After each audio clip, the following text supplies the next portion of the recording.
नमस्कार, मैं हूं रेनू भाटिया। आज की खास और बड़ी खबरों के लिए आपका स्वागत है न्यूज़ हब भारत में। प्रदेश भर के 100 साल या उससे भी अधिक पुराने वृक्षों को चिन्हित कर विरासत वृक्ष घोषित करने की तैयारी युद्ध स्तर पर चल रही है। प्रदेश के सभी 75 जिलों के वन अधिकारियों ने अपने अपने क्षेत्र के तहत आने वाले 100 साल से भी पुराने वृक्षों की पड़ताल कर प्रस्ताव को उत्तर प्रदेश जैव विविधता बोर्ड को भेज दिया है और बोर्ड की तकनीकी समिति ने सभी प्रस्तावों की जाँच शुरू कर दी है। जाँच लगभग पूर्ण होने के कगार पर है। तत्पश्चात राज्य के सभी चिन्हित विरासत वृक्षों की सूची जारी कर दी जाएगी। इससे प्रदेश में इको टूरिज्म को गति मिलेगी। अब तक करीब 1500 से अधिक विरासत वृक्षों की सूची तैयार हुई है। इसी क्रम में कानपुर नगर के करीब 9 विरासत वृक्षों की सूची जारी की गई है, जिसमें बिल्हौर रेंज में 5 वृक्ष बरगद के हैं, 1 वृक्ष पीपल का है। वहीं कानपुर रेंज में 2 पेड़ पाकड़ के और 1 पेड़ पीपल का चिन्हित किया गया है। ये सभी चिन्हित वृक्ष 100 से 200 वर्ष की आयु के हैं और विरासत वृक्ष की सूची में रखे गए हैं।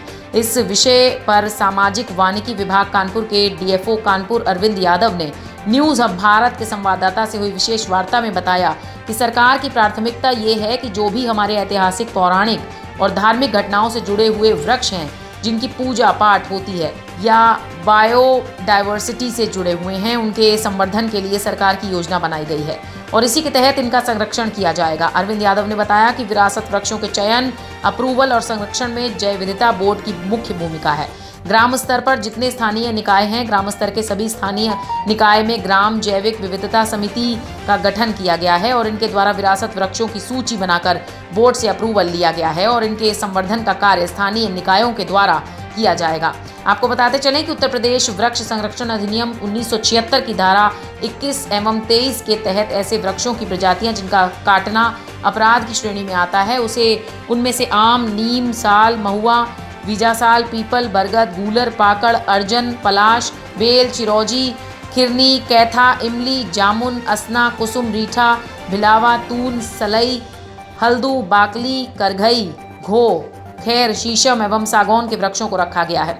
वृक्ष 2019 में प्रदेश सरकार ने पूरे प्रदेश भर में एक दिन में रिकॉर्ड 20 करोड़ पौधे लगाए थे और उस पौधारोपण कार्यक्रम में मुख्यमंत्री योगी आदित्यनाथ ने अधिकारियों से अपील की थी कि वे 100 साल से या उससे भी पुराने वृक्षों की पहचान करें और सूचीबद्ध करें। मुख्यमंत्री की अपील को गंभीरता से संज्ञान में लेकर वन विभाग ने इस महत्वपूर्ण दिशा में युद्ध स्तर पर कार्य किया है। सामाजिक वानिकी प्रभाग कानपुर से मैं डीएफओ कानपुर।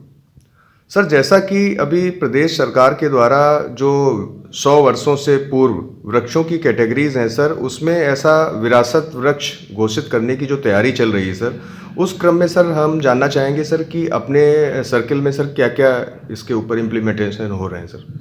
पहले तो जो सरकार की प्राथमिकता है कि जो हमारे हेरिटेज ट्रीज़ हैं, सरकार की प्राथमिकता है कि जो भी हमारे ऐतिहासिक महत्व के हैं, पौराणिक महत्व के हैं या धार्मिक घटनाओं से जुड़े हुए हैं जिनके पूजा पाठ होती है या बायोडायवर्सिटी से संबंधित हैं, इस तरह के ऐसे वृक्ष जो 100 साल से ज़्यादा उम्र के हों और सामुदायिक भूमि पर स्थित हों, उनके संवर्धन के लिए सरकार ने योजना बनाई है कि इनको हेरिटेज ट्रीज घोषित किया जाएगा और उनका संवर्धन किया जाएगा एवं संरक्षण किया जाएगा। सर, अभी तक कोई लिस्ट जारी की गई है सर? अभी हाल ही में कानपुर के लिए 9 विरासत वृक्षों का एक सूची वो अप्रूव हुई है जी, जिसमें से 9 विरासत वृक्ष जो यहाँ से चयनित करके भेजे गए थे उनका अप्रूवल हुआ है।